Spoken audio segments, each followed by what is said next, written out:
lánàá ni ìròyìn ń jáde pé Aláàfin fagilé oyè kan tí wọ́n jẹ lórílẹ̀‐èdè Brazil. Ọ̀pọ̀lọpọ̀ ọmọ Yorùbá ló wá sọ̀rọ̀ nípa rẹ̀. Mo wá rí i pé ó yẹ kí n sọ gbólóhùn kan tàbí méjì lórí ẹ̀. Ńlọ́jẹ̀ ń sọ wípé ibi tí wọ́n sọ̀rọ̀ gbá lè mọ́ ó lè mọ́ yìí ọ tàbí ó lè mọ́ dùn mọ́ nú. So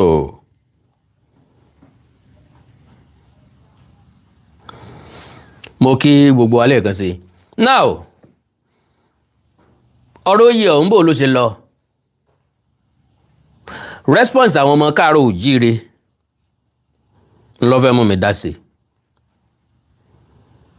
Ọ̀pọ̀lọpọ̀ ọ̀rọ̀ tí wọ́n torí Sahara Reporter ni mo ti rí news yẹn. Sahara nìkan kọ́ ló gbé. Ọ̀pọ̀lọpọ̀ news outlet náà ló gbé ìròyìn ọ̀hún. Ṣùgbọ́n comment lórí ti Sahara Reporters ó ní wọ́n lọ síbẹ̀. Ó ní wọ́n lọ síbẹ̀. Gbogbo ẹ̀yin tẹ́ wà lórí Facebook ẹ dákun torí Ọlọ́run ẹ bá mi pín program ọ̀hún kó lè bá débi tó yẹ kó dé, kó lè jẹ́ iṣẹ́ tó yẹ kó jẹ́. Láàrin ìṣẹ́jú kan náà ní kẹ́ fi bá wọn share program yẹn.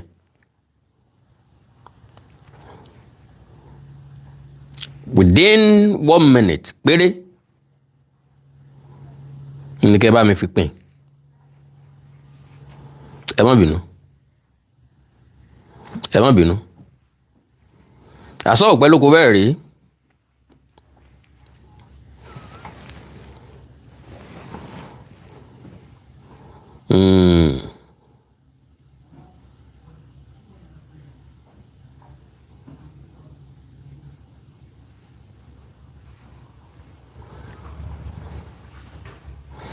Ẹ má bínú. Make una no bínú. So now ẹ máa wo wípé irú oyè wo ni ta ló fi ìyàn joyè. Níbẹ̀ náà lẹ ti máa rí pé ìran káàárọ̀ oòjíire kọ́ lóun mẹ́jà á ní ṣòro pẹ̀lú àwọn ọ̀dọ́ tí wọn ò kí ń fi ara balẹ̀ láti mọ tó ṣẹlẹ̀ kí wọ́n tó máa judge, kí wọ́n tó máa comment. Now n tí wọ́n rí lélẹ̀ yìí breaking. Aláàfin Ọ̀yọ́ declares chieftaincy title given to Brazilian Yemaja worshipper null and void. Kọ́mẹ̀ntì àwọn káàárọ̀ oòjíire yóò yà yín lẹ́nu mò ń bọ̀ o. Mo fẹ́ jẹ́ kẹ́ bá mi share program yẹn ni o. Láàrin ìṣẹ́jú kan bẹ́ẹ̀ tí bá mi share ẹ̀ kò sì dáa bẹ́ẹ̀ torí pé kú iṣẹ́ ni mo rí iṣẹ́ yá.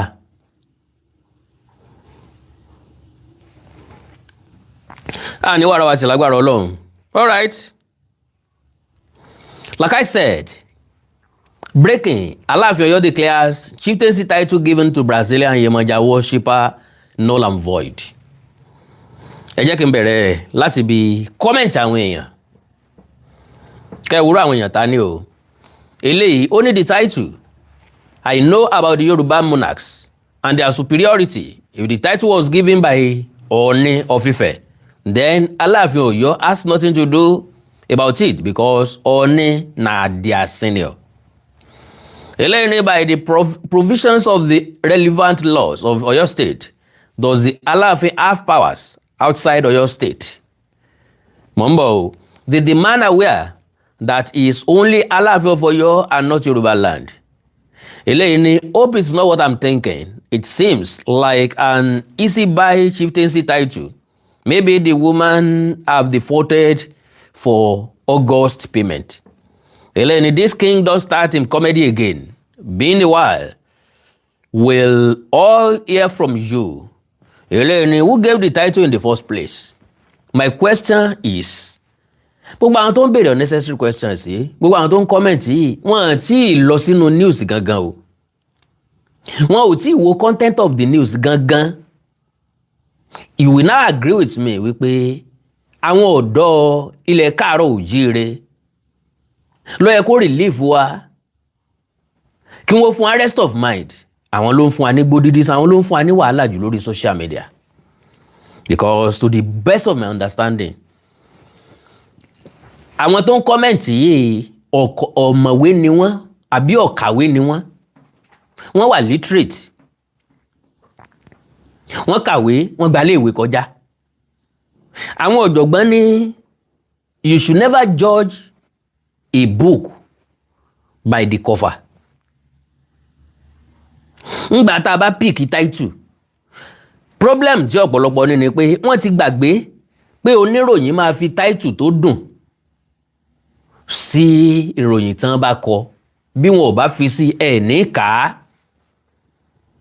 Because majority of us are just too lazy to read. Ọ̀pọ̀lọpọ̀ nínú wa ò kì í fẹ́ kàwé. Àwọn wá fún yín ní òrìjó title tí ó sáré gbé yín lọ.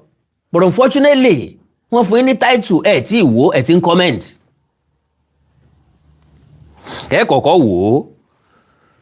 Oyè t'Aláàfin fagilé. S'Aláàfin ní agbára àti àṣẹ láti fagilé. Lo and behold, 100%, over 100%, Aláàfin Ọ̀yọ́ ní agbára àti àṣẹ láti fagilé oyè yẹn. Ló jẹ́ kí n sọ wípé ìdáhùn tí màá fi sí comment mi lórí ẹ̀ ó lè jẹ́ nǹkan tó ń expect. Because lọ́kàn bó ṣe ń bọ̀, Awíkonko fẹ́ bú Aláàfin. Mo fẹ́ correct impression lásán ni. Ẹ̀yin náà wo gbogbo comment mo ti kà yẹn. Eléyìí ni let's just call it inconclusive. What if Brazilian don't go celebrate a title for Brazil? Eléyìí ni His Royal Majesty Ooni of Ife is creating jobs for his people and collaborating with security agencies to secure his people. Eléyìí ni sickness is bad. Arrogance and pride are sickness. Eléyìí ni this man has started again. It is long that people heard of him. He wants us to hear his name again. Eléyìí ni going through the comments, I cannot but reflect on the saying that first impression lasts longer. In fact, it stays forever. Most people just read the headline and concluded that Alafin has started his wahala again, whereas he is actually right on this one. The title is Yeye Oniyemoja of Oyo Town, not Yoruba land, which is very, very correct. Nbi tèmi náà ti ní problem pẹ̀lú àwọn ọ̀dọ́ ilẹ̀ káàárọ̀ òjíire nù. Kó tó lè comment lórí nǹkan. Ó ti ṣẹlẹ̀ sáwárí sẹ́yìn. A ṣe nǹkan tó dáa. But ẹni tí ó kọ́kọ́ comment máa jẹ́ ọ̀tá rẹ̀, ẹni tí ó fẹ́ràn ẹ, ẹni tó kórìíra ẹ, ẹni tó believe pé ó ti ṣẹun tàbí ó ti ṣe èèyàn tó súnmọ́ òun. Ó máa comment nonsense. Ẹlòmíì tó dé ò ní verify, kò ní wo nǹkan tá a sọ, kò ní listen sí nǹkan tá a sọ, kò ní gbọ́ wò, kò ní ṣàyẹ̀wò ẹ̀. Òun náà support ẹ. Alákọ̀rí mi náà tún dé, òun náà tún support ẹ. Wèrè ibò mi náà tún dé, yóò tún support ẹ. Akẹ́dẹ̀dẹ̀rin ilé ibò mi náà tún dé, yóò tún support ẹ. Amukun mẹ́kọ̀ọ́ agboolé kan náà tún dé, yóò tún support ẹ. Because gbogbo àwọn tó comment sá sọ pé wọn ò kàwé ní àbí wọn lọ school. Kí ni tán kọ́ léèwé? Wàá title program mi, ẹlòmíì ó ti ṣépè lọ bí ilẹ̀ bí ẹni. Wọ́n ti máa kàn ọ́ lépè, wọ́n ti máa kàn ọ́ léwọ̀n, wọ́n dẹ̀ máa join ara wọn. Tẹ́ bá gbọ́ news yẹn, ẹ̀yin gangan máa fọ́. Mò ń bọ̀. Eléyìí ni that is Baba Yeye, the custodian of our culture and heritage. Eléyìí ni is Oyo the custodians of Osun Yemoja again. Can you see educated illiterate?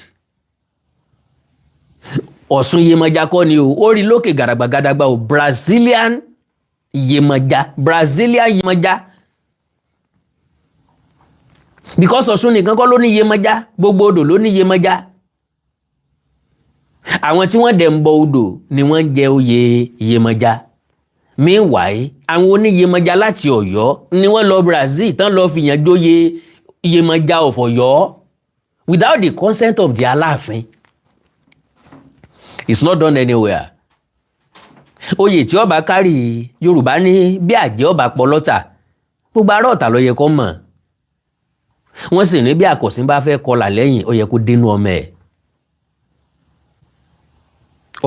ọmọ àkọ̀sìn ọ̀fẹ́ mọ́nú bá bẹ́ẹ̀ mọ́ ẹ fẹ́ lọ yàyà Brazil láti lọ mú yàn joyè ẹ lè fi yàn joyè yé mọ́já kẹ́ ẹ mọ́ fọ̀yọ́kun Aláàfin ò ní sọ nǹkan kan yẹn wò pé ó yẹ inú ilé yín lẹ fi jẹ́ because ọ̀pọ̀lọpọ̀ àwọn èèyàn fi yàn joyè tí ò hu tẹ̀tẹ̀ ń bì kankan ọ̀pọ̀lọpọ̀ àwọn èèyàn jẹ́ chief wọ́n jẹ́ chief mrs abẹ́lé wọn ti fi wọ́n joyè o wọ́n sì fi lẹ́kẹ̀ sí wọn lọ́wọ́ wọ́n sì ń jẹ́ ẹ lọ náà nu. So kí ni kọ́ńtẹ́ǹtì ìròyìn ọ̀hún ẹ bá mi share program yẹn jọ.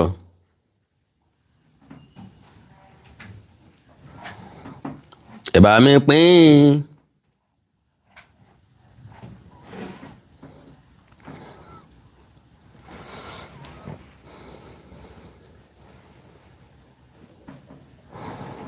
ń bọ̀ o.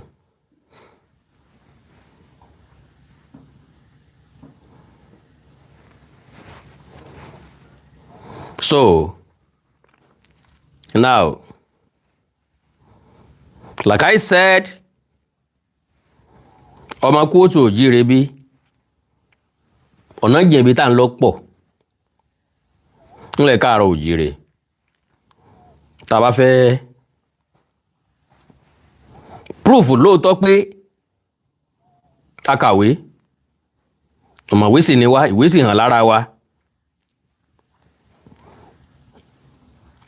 Alright, ẹnìkan náà láti Ọ̀yọ́ ní ẹ̀yin olórí burúkú ọmọ ìrankíran commentator ló yẹ kó ní commentator ẹ ti sun ẹkún tó ọjọ́ mẹ́ta àbí ọ̀yá a tún ti fi ẹkún sí yín lẹ́nu ọ̀yá ẹ máa sún nìṣó Aláàfin òkín ẹgbẹ́ àwọn ọba ìlú yín èyí tí wọ́n bá bí dá nínú àwọn ọba ìlú yín kí ó fi oyè tó ní Yorùbá nínú jẹ ẹ̀yin wèrè gbogbo meanwhile kò sí Yorùbá ń bẹ̀ ọ̀fọ̀yọ́ ni ọ̀yá ẹja lọ nínú ìròyìn pápápá kí n lè tètè kú òun bí breaking Aláàfin Ọ̀yọ́ declares chieftaincy title given.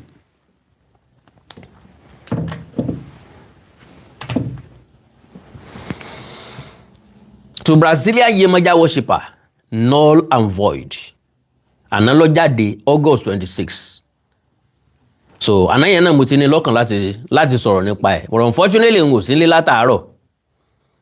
So Ferreira was on August 23, 2026 bestowed with the title, and I quote, Yeye Atayese Oniyemaja of Oyo land.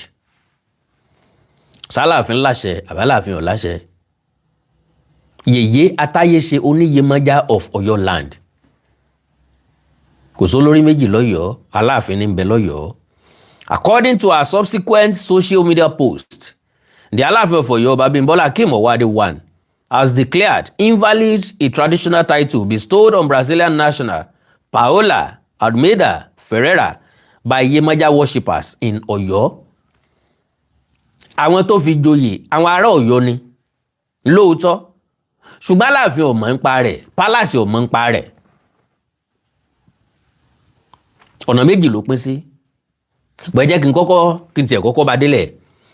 So, all right. Yemaja worshippers in Oyo saying the conferment was made without the permission of the palace, which is very correct.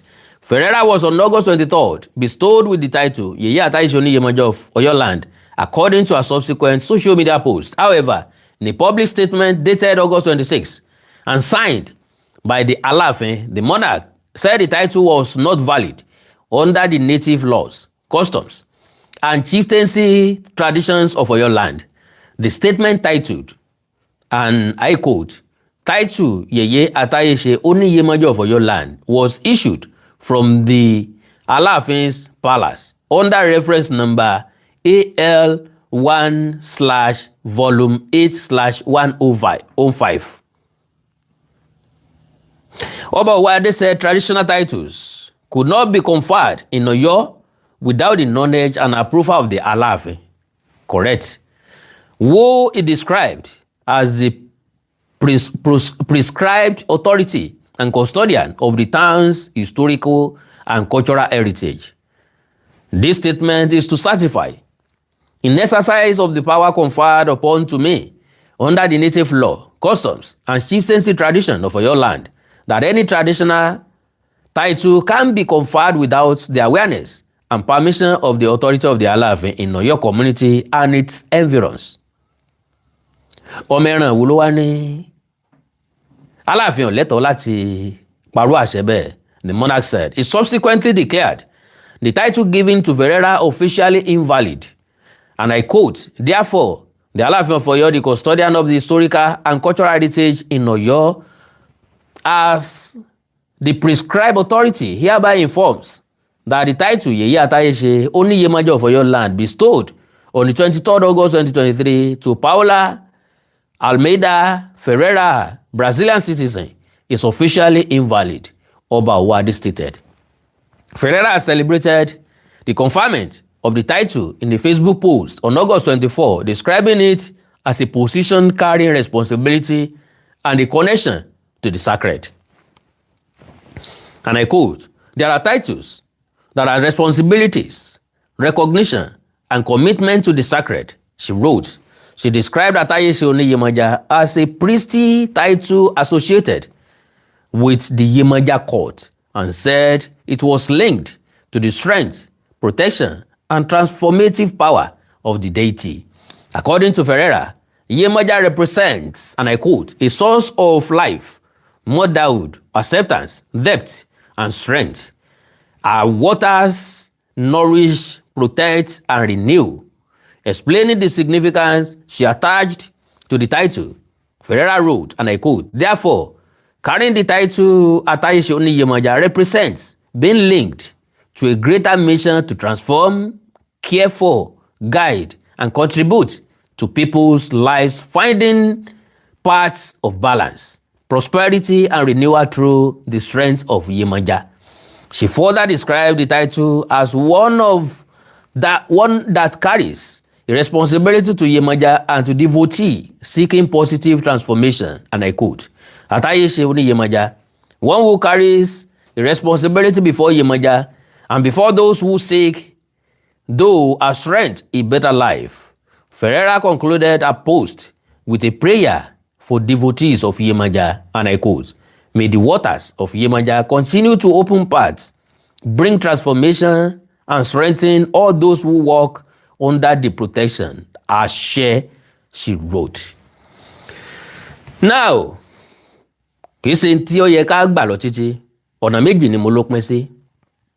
Àkọ́kọ́, oyè yẹn sì lè padà stand lọ́nà wo. Madam Oniyemaja yóò kọ lẹ́tà sọ́dọ̀ Aláàfin, wọ́n apologize. Wọ́n wá ṣe normal thing, normal procedure tó yẹ kí wọ́n go through. Àwọn tí wọ́n lọ fi joyè, wọ́n kọ́kọ́ lọ apologize. Forúnkún wọn gbolẹ̀ láàfin Aláàfin láti bẹ̀bẹ̀ fún àṣìṣe tí wọ́n ṣe. Ìbá ti dùn ká ní wọn ò fi orúkọ Ọ̀yọ́ sí. Kí wọ́n lọ jẹ́jẹ́ wọn, wọ́n sọ pé a fẹ́ jẹ Yèyé Yemaja o kìnìkan àgbáyé o, because lo and behold, ọ̀pọ̀lọpọ̀ àwọn èèyàn olúwo kìnìkan àgbáyé kẹ́ni ọba Ògbóni of worldwide, ọba Ògbóni àgbáyé, ọba Ògbóni aborigine, ọba Ògbóni kìnìkan, kò sẹ́ni tó mú wọn sí. Ẹlòmíì ò tún kọ sí plate number ọba Ògbóni. Ìgbà tó bá sọ wípé ọba Ògbóni ti Ilé Ifẹ̀, làwọn Ilé Ifẹ̀ ó tó question ẹ̀ pé tá ń fi ọ jẹ́ o, ńbo ló ti jẹ́ o. Àwọn Ògbóni ti fi ọ wá sọ pé tó àárí láàrin wa rí o, àwa sì kọ́ la fi ọ jẹ́ o. Bó bá dárúkọ Yemaja Ọ̀yọ́, dandan ni kí Oloye ó béèrè lọ́wọ́ ẹ̀ bó ló ṣe jẹ́. Tẹ́ bá fi jẹ oyè Yemaja lásán, ará Brazil òkúkú mọ̀ nǹkan kan. Atayese Oniyemaja, kẹ́ fi jẹ Atayese Oniyemaja lásán, ó ti tán. Ẹ ti mọ̀yè jẹ́ ń tẹ́nu. Gbogbo owó tẹ́ bá gbà ń bẹ̀ torí mo mọ̀ pé wọ́n ìfòye lọ máa gbèsè. Possibly woman yẹn ló máa sponsor travel yẹn lọ. Ẹ̀yin náà lọ mọ̀lú ni. Ẹ sì tún gba nǹkan àpò kẹ́ tó kú ńbẹ̀ eléyìí certain àwọn tó lọ ò lè lọ lọ́wọ́ òfo wọn ò sì lè bọ̀ lọ́wọ́ òfo àwọn náà ti àdìmọ́ CV wọn a ti lọ Brazil o àwa náà ti dé Brazil rí o àkọ́kọ́ nu ẹlẹ́ẹ̀kejì bá tó mọ̀ wọ́n tó gbà nǹkan pò yóò tún lọ́ọ̀jì wọn sí hòtẹ́ẹ̀lì gidi wọ́n tún jẹun dáadáa ṣùgbọ́n gbà tẹ ẹ̀rọ gbogbo ẹ̀mí tí palace ọ̀mọ́ ń pa ẹ̀ àwọn èèyàn kan ń bẹ tí wọ́n máa ń fi palace ta ọjà wọ́n máa ń fi palace pawó wọ́n mọ̀ bọ́n ṣe rìn yes kódà Aláàfin lè mọ̀ nǹkan kan pa ẹ̀ èèyàn tó súnmọ́ Aláàfin ni wọ́n sọ fún gbogbo àwọn bàbá wa yìí wọ́n ní àwọn ibi tí wọ́n ti máa ń fi àyè àwọn nǹkan kan sílẹ̀ fáwọn tí ń bẹ láyìíká wọn tí wọ́n believe pé bẹ́ẹ̀ náà làwọn náà ó ti jẹun yes reality ni mo sọ fún ẹ lọ sọ́dọ̀ àwọn kábíyèsí káàkiri ń bá wa súnmọ́ àwọn ọba tó pọ̀ àwọn èèyàn kankan bẹ tó súnmọ́ wọn tó jẹ́ pé wọ́n láǹfààní láti máa lo àwọn opportunity kan irú ẹni bẹ́ẹ̀ lẹ́sùn mọ́ irú onítọ̀ ni ó sọ fún kábíyèsí àwọn kan tiẹ̀ láwọn fẹ́ joyè kinní kan ní Brazil wọn á ní kámọ̀ wulẹ̀ yọ yín lẹ́nu kámọ̀ wulẹ̀ dá yín láàmú nítorí ẹ̀ mo sọ pé káwọn ṣe ní tán bá fẹ́ ṣe nígbà yìí ṣe pé onítọ̀ fẹ́ bá a jókòó sáàfin bíi kábíyèsí lè rẹ́rìn gan kábíyèsí sọ pé wàhálà àwọn èèyàn yìí sáàpọ̀ ok wọ́n fi ń gbé orúkọ Ọ̀yọ́ ga ni wọ́n fi ń gbé àṣà wa ga náà ni kò sí problem mo ti gbọ́ kò jù bá ń lọ ṣùgbọ́n káwá boycott palace káwá lọ fìyàn joyè eléyìí kù díẹ̀ káàtó àkàndá ọ̀rọ̀ Awikonko mo ti ní mọ́kàn wá ok now ìlà kejì òun náà ni pé kí palace ó tó jáde palace lè ránṣẹ́ sí àwọn èèyàn yẹn kí palace ó tó issue statement ni o wọ́n lè ránṣẹ́ sòfà tó jẹ́ pé Ọ̀yọ́ náà wọ́n ti lọ àìsòsà lódò kí làbẹ̀làbẹ̀ ọmọ mọ̀ ọ̀rọ̀ tó bá sì ṣẹlẹ̀ lódò bí ọba sakàn yóò ṣẹjà kò sóun yé mọjà tí ń bẹ lọ́yọ̀ọ́ tí palace ò ní mọ̀ nípa ẹ̀ tán ní mọ̀ wọ́n lè ránṣẹ́ sí wọn bó lẹ ṣe ń bo kí lẹ rí lọ́bẹ̀ tẹ́ wàrú ọwọ́ kí ló tẹ́ lọ fi yàn joyè ní Brazil tẹ́ ẹ̀ sọ fún mi wọ́n dẹ̀ máa rò pé mo mọ̀ nípa ẹ̀ ṣe fẹ́ borúkọ mi jẹ́ ni ṣe fẹ́ bàlújẹ́ mọ́ mi lórí ni ṣe fẹ́ ṣe kinní kan àwọn ni ó wà á rá bàbá kábíyèsí ọmọdé ìmórí jẹ kọ́mọ́ra lọ́wọ́ kí ni ká ṣe kí ni tá a lè ṣe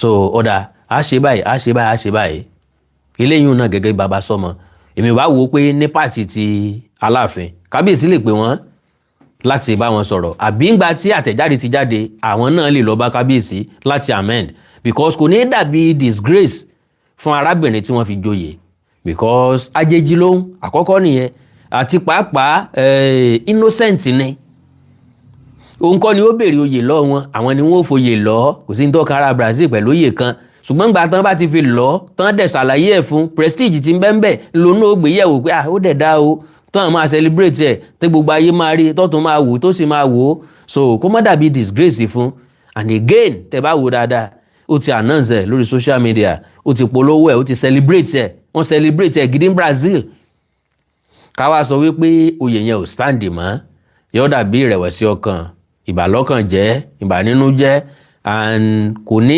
encourage ẹ̀ lọ́la báwo pé from palace to àwọn ẹgbẹ́ oníyèmọ̀já Ọ̀yọ́ to Madam Ferreira wọ́n lè adjust kábíyèsí ò gbọ́dọ̀ bínú délẹ̀ kábíyèsí ò gbọ́dọ̀ bínú tán àgbà máa ń gbà ní àgbà máa ń rínú kọ́rọ̀ sí so that is it kọ́lọ̀ nínú àánú ẹ̀kọ́ sànú gbogbo wa àkàndá ọ̀rọ̀ Awikonko mo ti ní kì í ṣe pé mo wá lo àmì fàágùn lórí ọ̀rọ̀ ti Ògògó ọmọ Ògògó because oríṣiríṣi àwọn èèyàn ń mẹ́sẹ̀jì mi wọ́n lọ́mọ Ògògó kan bímọ wọ́n lọ́mọ Ògògó kan bímọ wọ́n lọ́mọ Ògògó kan bímọ ẹja lọ wábi jókòó sí gbogbo àwa tá a dáhùn wà lórí social media tá a kàn máa gbé fake news àwọn ìròyìn àwọn ìròyìn ẹlẹ́jẹ̀ ìròyìn tí ò jẹ́ new a kàn máa pín káàkiri wọ́n lẹ́ni ẹlẹ́ni ti ya picture látọdún méjì sẹ́yìn ńgbà tó bímọ ìyẹn la wá ń gbé káàkiri nísìnyí ẹlòmíì tún kọ bàbá tún dé bàbá lè yín ìwo ló tún dé lọ wábi jókòó táìmù táwọn èèyàn yìí wà nínú ọ̀fọ̀ lélẹ́yìí kì í ṣe táìmù táwọn á wú nǹkan àwàdà jáde níbi tẹ́lẹ́kùn ti ń sunkún ẹ mọ̀ kọ̀ akọ̀ kàn mí ẹ mọ̀ ṣe ní ṣe wípé n tó dé bá wọn nìyẹn kò rí bẹ́ẹ̀ o ẹni tó kú yìí ṣàgbàlagbà kò sí bó ti wù kó gògó dàgbà tó sòfà tó láwọn ọmọ tó láwọn ìyàwó bẹ́ẹ̀ yẹn kò sí nǹkan tó máa ṣẹlẹ̀ tínú wọn máa dùn sanwó àsọ pé ó ti lọ náà nu wọ́n dẹ̀ a máa tètè mọ́kàn kúrò ń bẹ̀ ọgbẹ́ wà lára àwọn èèyàn kan ẹ má jẹ́ àfigigún ọgbẹ́ wọn so àánú Olódùmarè ní fẹ́ nìkọ̀ọ̀kan wá sílé whatever tó bá fẹ́ bá wọn share lórí social media yẹ̀wò dáadáa náà o. So ẹ̀yin màmá wa bàbá wa tẹ́ wà labroad ẹ máa take nǹkan easy gbogbo nǹkan kọ́ lẹ́ máa gbàgbọ́ àwọn gbogbo nǹkan dẹ̀ kọ́ lẹ́ máa kàrámọ̀ mọ́mì mi kan pè mí bóyá UK bóyá America bóyá jẹta àbí no ó kọ̀ láti Ògògó máa jáde láyé wọ́n sàn pè mí mi píkẹ́ wọ́n send message mi wò ó nígbà tó wá dọjọ́ kejì wọ́n tún wá pè mí wọn ni à kí ni mọ́mì yìí fẹ́ sọ mo dẹ̀ happy kọ́ wọn náà bá ní à kí n táwọn fẹ́ pè mí sí lánàá tẹ́lẹ̀ ìgbà táwọn wo social media nísìnyí àwọn rí i pé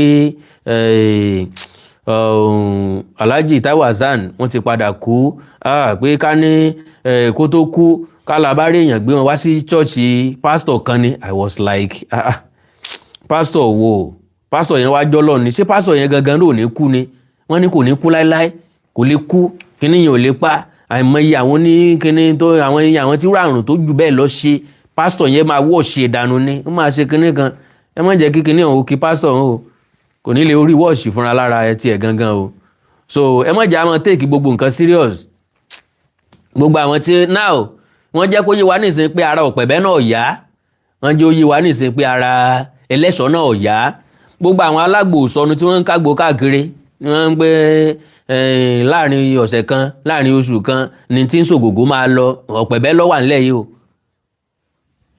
ẹlẹ́ṣọ̀ ló wà ńlẹ̀ yìí o nǹkan kan gbọ́dọ̀ ṣe wọ́n ẹ̀rì bá wa tọ́jú wọn ńgbà tẹ́ ẹ̀rí pé nìkan kan pariwo pé òun ò fún wọn lówó òun ràn wọ́n lọ́wọ́ ẹ ti rí Ògògó gẹ́gẹ́ bíi pé ṣebí Yáyì ni olóṣèlú ni owó ti dé lẹ́nu ẹja náà lọ gbà pin wá ń bẹ̀ Ọlọ́run ṣàánú kálukú yín Ọlọ́run ṣàánú gbogbo yín so ẹ mọ àwọn tí ò tí tó sì wà láyé ẹja gbìyànjú àti dù wọ́n ti ya fọ́tò tí ó ṣe ẹlẹ́ṣọ̀ọ́ wọ́n ní jẹjẹrẹ ni àwọn ọ̀jọ̀ ó yẹ kí n treat ẹ̀ ó yẹ kí n treat ẹ̀ dáadáa wọ́n ní àwọn kan sọ pé cancer of the skin ni so now tẹ́ bá wo picture bàbá ẹ máa rí pé bàbá sick gan Kúnlé Afọ́ọ̀dù náà lọ sọ́dọ̀ ọ̀pẹ̀bẹ́ ẹ máa rí pé ọ̀pẹ̀bẹ́ sick ọ̀pọ̀lọpọ̀ àwọn bàbá yìí ni wọ́n wà nínú àìsàn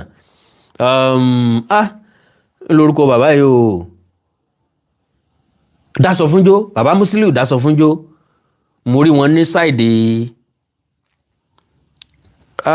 sápẹtẹ ní sáìdì apẹtẹ òun àánú wọn dẹ̀ ṣe mí wọ́n kọjá wájú mọ́tò mi nínú dọ̀pù ni mo wá òwe àbàbá ilẹ̀ àwọn náà ti ń dàgbà gbogbo àwọn bàbá yìí ni wọ́n ní èdè ìtọ́jú kò dìgbà tán bá tó síìkì ká tó máa fi fóònù wá wọn káàkiri máa ṣe interview fún wọn káàkiri ní ìsìn wọn wà láyé wọn ò jẹ́ ọ̀rọ̀ iṣẹ́ tí wọ́n ṣe yìí àwọn ló ṣe wàhálà tíátà àwọn kan ló ń jẹ ọ̀rọ̀ tíátà yẹn lónìí lóòótọ́ àwọn tó ń jẹ ọ̀rọ̀ tíátà kọ́ ló kó báwọn èèyàn kọ̀ọ̀kan no ṣùgbọ́n nídìí àwọn láwọn ìdí iṣẹ́ kan bọ́lọ́n bá ti gbà fún ọ̀nbẹ̀ tó sì mọ̀ pé orí ọ̀fẹ́ lórí gbà ń bẹ̀ àwọn kan ló jìyà kínní yìí bàbá rántí wọn náà kò bá dìjú ọ gbogbo àlà ń lọ síbi ìgbà tán sọ pé wọ́n pe àdúrà fún Alhaji Taiwo Hassan Ògògó majority èèyàn lọ lọ síbẹ̀ ńgbà tó Ògògó sick èèyàn mélòó lọ lọ kí ńgbà tó Ògògó sick èèyàn mélòó ló pè ló kí pé bàbá báwo lára yín ṣe rí nǹkan kan kì í ṣe bẹ́ẹ̀ àwọn ọ̀jọ̀gbọ́n dẹ̀ ní tó bá jẹ́ pé bá ṣe ń péjọ sìnkú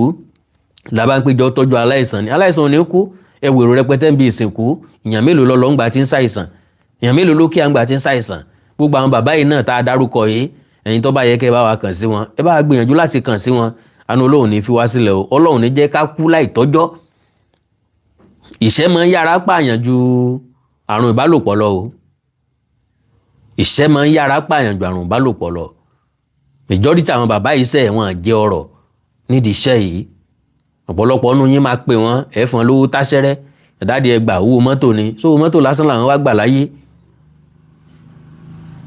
sówó mọ́tò lásán náà wá gbà láyé ẹ̀yin ó béèrè millions ẹ sanwó gidi fáwọn bàbá yìí náà gbà tán wà láyé kàkà kẹ́ ẹ pè wọ́n ṣeré tó dáa tó jẹ́ pé àwọn ni wọ́n fìtì bàbá ẹ lọ́ máa kun ọmọdé ẹ lọ́ máa kun lẹ́fun ní àgbọ̀n kó lè nírun funfun kó lè háàtì bàbá ẹ máa kún ní nǹkan bíi ẹ máa kún dúdú kó lè jọ bàbá àwọn bàbá yẹn dẹ̀ wà ń bẹ̀ tán lè háàtì dáadáa tán mojú iṣẹ́ yìí dáadáa ṣùgbọ́n torí pé ẹ̀fẹ́ fún wọn lówó àwọn tẹ́ kì mọ́lẹ̀ tẹ́ Ọlọ́run ṣàánú gbogbo wa gbogbo àwọn bàbá yìí ni wọ́n ní gbogbo bàbá wa ń dé náà wà ń bẹ̀ ọpẹ́lọpẹ́ ìrànlọ́wọ́ àwọn èèyàn kọ̀ọ̀kan bàbá jere náà wà ń bẹ̀ so wòlíì Reuben Àìkọrẹ ó dàbí pé àwọn náà fún bàbá Jeré mọ́tò ń jò ní bàbá yẹn bọ́n ṣe pẹ́ tó ń di tíátà. So Ọlọ́run ṣàánú gbogbo wa o, ìkẹ́ àtìgẹ́ Ọlọ́run kò ní fi wá sílẹ̀ o, ààbò tó dájú tó gbòòrò yóò wà lórí wa àti ìdílé wa. A ní ṣiṣẹ́ fọ́mọ ẹlòmíì jẹ́, mo máa ń sọ kinní kan, àwọn Òkòcha ní àwọn Òkòcha ò tiẹ̀ tún wá rówó táàrò pọ́n rówó ń jò ní àwọn Daniel Amokachi nǹkan àṣehun ò rówó, àwọn Òsímẹ̀ àwọn eléyìí ò ní pawó nìsín. Nígbà tá a sọ pé àwọn Òkòcha ò rówó pọ̀ láwàá sọ àwọn Ṣẹ́gun Ọdẹ́gbàmí èèlò wọn rí láyé ìtọ̀dọ̀ wọn. So meanwhile àwọn ni wọ́n wà nínú àwọn bẹ̀rẹ̀ òkìkí, gbogbo iṣẹ́ kọ̀ọ̀kan ló láwọn pioneer, mo là ṣe ń rí sáwọn pioneer yẹn. Meanwhile iṣẹ́ tí èèyàn bá ti ń dàgbà ń bẹ̀ yẹn máa ń dàjẹ́ bẹ̀ ni, àwọn tó ń pè ní pioneer yìí wọ́n ti dàjẹ́ sí di iṣẹ́ yẹn, ẹ lè write experience wọn off. So we still need them, we always need them. Ní tó máa ń bí mi nínú jù ni pé majority àwọn èèyàn máa ń rí pé wọ́n máa ń rò pé táwọn èèyàn bá ti dàgbà ikú dẹ̀ ló tún kù ká máa retí lọ́dọ̀ wọn, kò rí bẹ́ẹ̀ o. Kò sẹ́ni tí ó yẹ kó gbáyé, ìwọ fẹ́ dàgbà kó darúgbó, àwọn èèyàn kan wá dàgbà nídìí iṣẹ́ tó yàn láàyò, ó wá ń fọkàn sí pé kan kú náà ni, ìgbà wo náà fi kú, wọ́n wá máa kú, ẹ máa sọ káàkiri, ẹ fẹ́ ṣòfò ni o. Ọlọ́run ṣàánú gbogbo ẹ, like ẹ follow page mi lórí Facebook Awikonko television, ẹ subscribe sí YouTube channel mi Awikonko TV. Ẹ wá ní nǹkan pàtàkì tẹ́fẹ́ kájọ ṣẹ́jà sọ lórí WhatsApp +2349048549362 +2349048549362. Èdè àti àṣà ilẹ̀ káàrọ̀ òjìrè bí òní wọ́mi o, orílẹ̀-èdè ilẹ̀ káàrọ̀ òjìrè ní dàrú, ìlú ẹnì kọ̀ọ̀kan wa yóò tòrò mìnìmìnì, ajú wa ṣe o.